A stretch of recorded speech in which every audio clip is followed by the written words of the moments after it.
Patriarch of Kiev. And we'll talk about Kiev in a minute. Hey, folks. Today is Friday, September the 4th, and we are talking about chapters 14 and 15. Next week, when we come back, we're going to talk about 16 and 17. And we're going to have a primary source document we're going to work over and have a small assignment with next week. And then the following week, we're going to have our test. And the test is going to be essay-based in class. We're going to have an exam day before that and talk about how to do it. I'm going to let you know what the chapter range is for your notes for this test as well, and all that good stuff. The first are images, right? So here you see, starting with the left, you see the word cherubios. That means cherubim, right? You know, like cherubim are supposed to be angelic beings that are supposed to reside in heaven. And you see each one has a different head. You have a lion, an eagle, a bull, and you have an angel. And that's supposed to symbolize, whenever you see that in ancient art or in a church or something like that, it's supposed to represent the four Gospels, Matthew, Mark, Luke, and John. Where the symbology came from. But whenever you see that, it usually has to do with that. So, I don't know who the guy who's like stooping over with his crown lost is, but I have a feeling he's a king of the Persians that we were reading about. And on the right, you see Heraclius Rex. And what's Rex in Latin? Rex Rex. What's Rex? What's Tyrannosaurus Rex? What does that mean? King! No, Tyrannosaurus like terrible lizard. So, or terrible king. Rex is Latin for king. People who had me last year for Latin. So remember, Heraclius is he's going to be emperor of the Eastern Roman Empire, and at this time, the new Persians are going to invade, and they're going to defile the Holy Sepulchre. And so, what's a sepulchre? I forget how to pronounce it. It's a burial place. So they defiled the burial place of Jesus, where he. They built a church over it, but see this little building there, and go in, and you can see the cave down there where they say Jesus was buried. It's supposed to be under this. So it's still managed with church today, and usually the ancient churches like this, or where there's Calvary Hill, places like that from the New Testament. A lot of these places are actually run to this day by the Eastern Orthodox Church, but they'll have other denominations have special days where they can hold services, or they'll have a partnership taking care of it and stuff like that. But usually, they look like an ancient Eastern Orthodox church.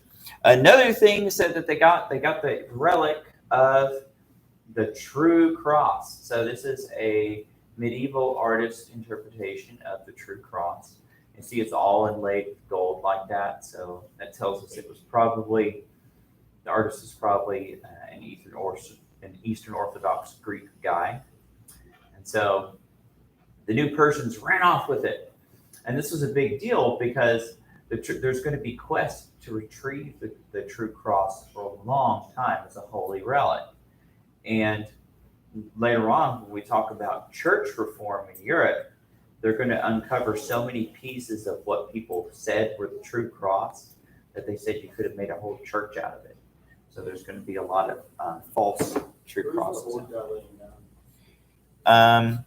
It looks like a sick fellow. The thing is about holy relics and stuff like that, they were said to have things like healing powers. And so often people would bring the sick and the infirm, and in front of these things, they would ask for God's healing and stuff like that. Moving on. All right, so here you have, and they're scratched out. They scratched out the faces because in Islam they're not supposed to do paintings of humans. But these are Seljuk Turks, and We're going to talk later about the rise of Islam, but the Turks are going to be invaders from the east. They're kind of going to be related to Mongolians, who we'll talk about later, but they're going to take over the Middle East and convert to Islam. And they along with Arabs, are going to totally crush the ancient Persian Empire and integrate it into their own. Here we see their spread. The only reason I'm showing this is because it's mentioned in your book. So, the Byzantine Empire in the red, the Fatimids are the original Arabic Muslims who are going to be conquered by the Seljuks, who are then going to conquer them and then convert to Islam themselves. They're going to be very good at conquest. And so, like your book said, they're going to take over a lot of land, lots and lots. They're going to become a very big, frightful empire. This is going to be all that's left of Byzantium after the Seljuks rise up. And they're going to slowly get eroded away from, little by little, until all that's left is just one city, Constantinople. But like I told you, it was a very, very well put together defensible city. So it's going to take hundreds of years before it falls. This guy here is another Eastern Roman emperor called Alexius I. He is going to get into trouble with invasions from the Turks, and he's going to ask for help from Europe, specifically the Pope. The Pope at that time is then going to call on what's called a crusade. And crusade comes from the word crux. It means to carry a cross. And so what he's saying people carry a cross and endure hardship in the East, freeing the Holy Land. We'll talk about the Crusades a bit more later and why they came about. There's a picture of the Crusades. That is the capture of Jerusalem. We'll talk about that more later. I'll probably read the image back up. Oh, well, these are buildings. That looks like some it almost looks like kind of does. But we'll definitely. No, there never was a pope that went on the Crusades, but they did have priests and monks and stuff like that, and some of them were actually like warrior monks, right? So they would ride in. They would fight like knights, but they were also like priests. This is Basil II. Remember, he's the guy who's going to hold off. The empire is going to have problems not just from the Muslims. It's also going to have problems from Slavic people. Slavic people are related to the Russians. And at this time, they're very barbaric, and they're invading from the north. He's going to fight off a lot of them, and a lot of them are going to be integrated into the empire. I'm going to talk about this guy more. This is Vladimir of Kiev. He's going to convert to Christianity, specifically the Church of the Eastern Orthodox. You're going to have missionaries from Byzantium go there, and they're going to make their case. He's going to send guys to go check out Byzantium. They're going to be totally impressed. And so he's going to be baptized, and he's going to have all of his people baptized. And this is also known as the birth of Russia. So he's known as kind of like the first king of Russia. And we'll get to that later. So, yeah, Vladimir of Kiev. So they see him as the founder of Russia?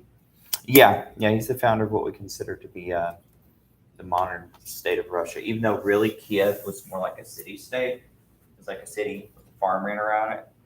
And so they kind of consider that the birth, because you're going to have, they're also going to bring like writing and stuff like that. And so they're going to start their history now. Before that, it's mostly just kind of like tales, things like that. All right, so we've got our terms up here. Let's go ahead and get the definitions down, because this is testable material, and we're going to have our test in 2 weeks. Not next week, but the following week. And now I know next week on Wednesday, the 5th period, we're supposed to have our house meeting thing. So that means we're going to, for those of you who don't know what houses are, you'll find out then. Every house is different. I know what house means.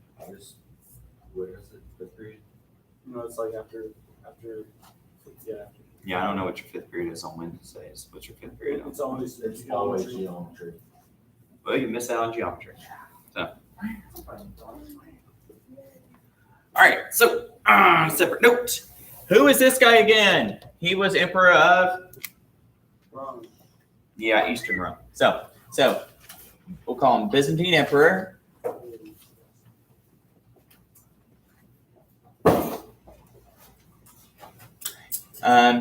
Who is he going to fight? People. Yeah, he fights some people to get some things back. Muslims.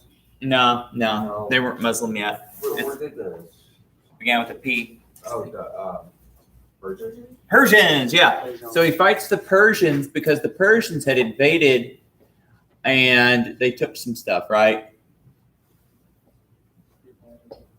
They took some religious stuff. What did they take? The Holy Cross. Yeah, that they call the true cross. We're not sure if it was like the really real one or not, but they believed it. Because I don't think anybody really denies that Jesus was crucified, but some people aren't sure. One. Well, yeah. Well, they weren't sure if the cross that he was crucified on like survived, because it was made of wood and stuff. Was the ones. And it does. But I'm sure they would say because it was blessed that it survived. His blood, like they must have said, like his blood trained into the cross and lived forever or something. Never rots. I mean, there will be fables that come from. Hey, all right, and all that stuff, and we'll just say in the Holy Land, all right.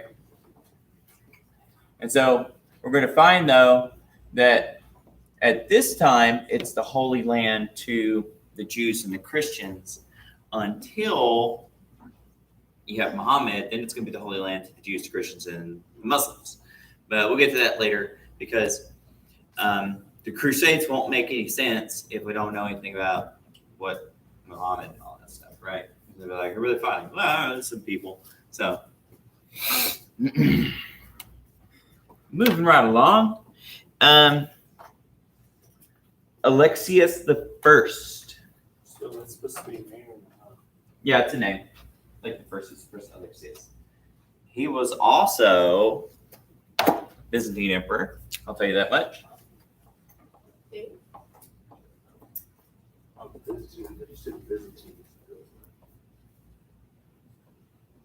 So he's also Byzantine emperor, but he is going to be the one who's going to ask for help, and it's going to become crusades. Yeah. So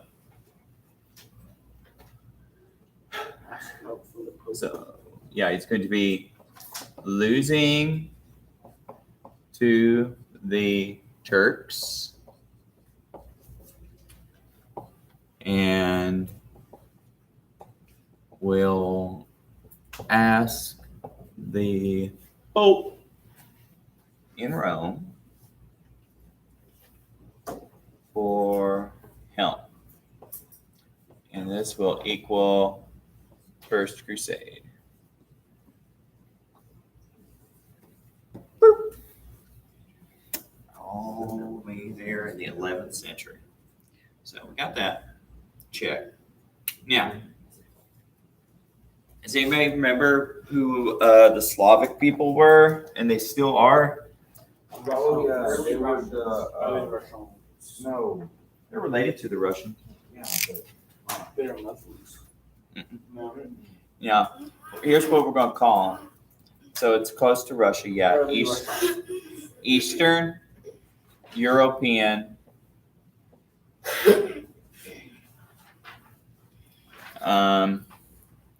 Kind of barbarians, but we're calling them invaders.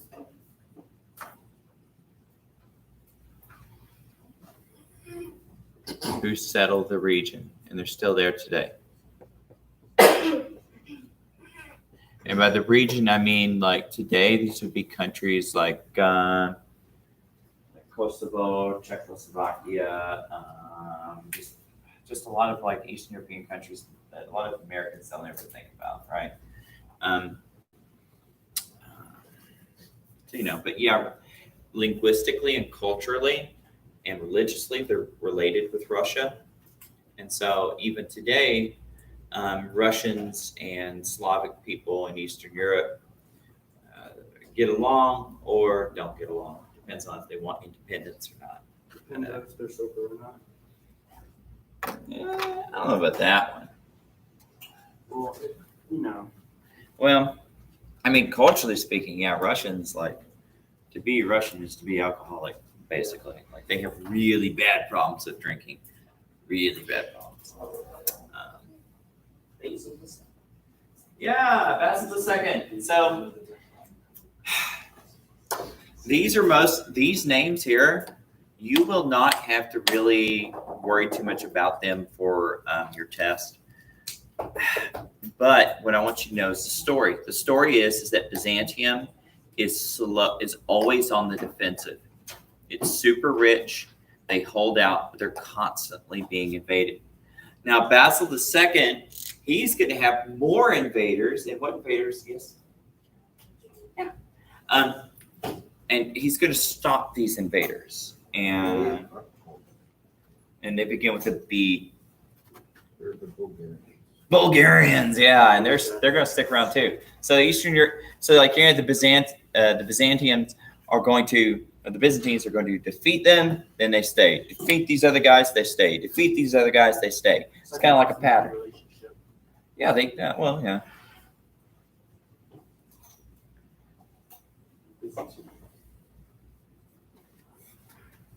So Byzantine emperor who defeats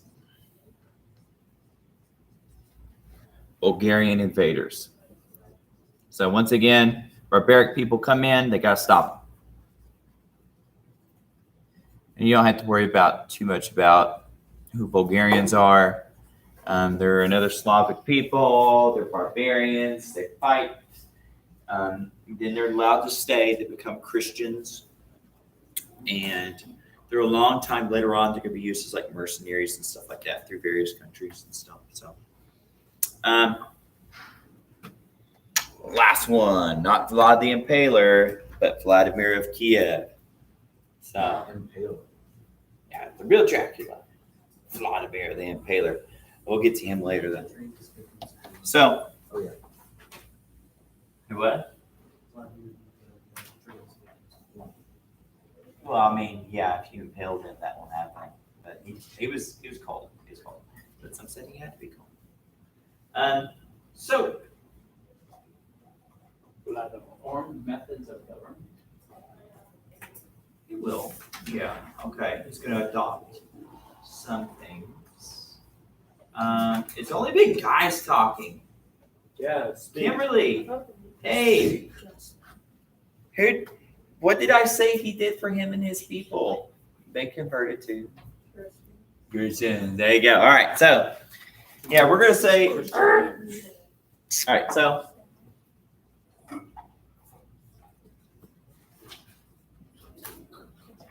Converts to Christianity.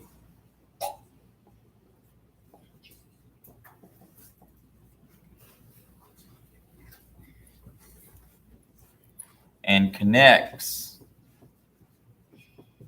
Russia.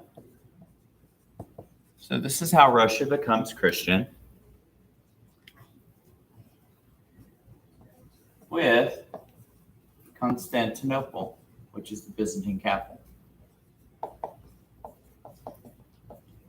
Which is going to lead to changes in their government, stuff like that. And they're going to marry into the royal family of the empire. They're going to get their form of writing. Like Russian alphabet looks all weird and crazy. It's because it's a modified form of the Greek alphabet that they're going to get from a couple of missionaries called Cyril and Methodius. And they're going to learn Christianity from these guys, and they're also going to learn how to write. But Cyril and Methodius are going to take the Greek alphabet and they're going to change it to try to make a new alphabet that would symbolize Russian sounds instead of Greek sounds. So that's why you have like backward R and all that weird stuff. Not entirely too sure how it works out, but I've never made a language before. So what do I know? You have. You know, Tolkien did when he was a soldier in World War I. He's in the trenches. He that's where like he created Elvish and all that stuff, like in the book. Yeah. No, it's Yeah. called weird. Weirdo.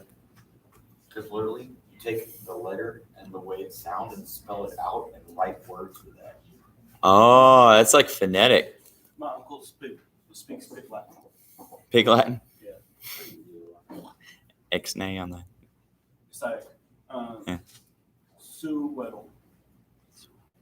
Good settle. Ah, Sue Weddle. I get it. But we're going to end the lecture here today, folks. When we come back on Tuesday, we're going to discuss chapters 16 and 17. That'll end it for now on the Byzantine Empire. We will come back and revisit them later, but I'll take a picture of the notes. I'll post it on the Google Classroom, and we'll move on from there. All right. Have a good weekend, kids.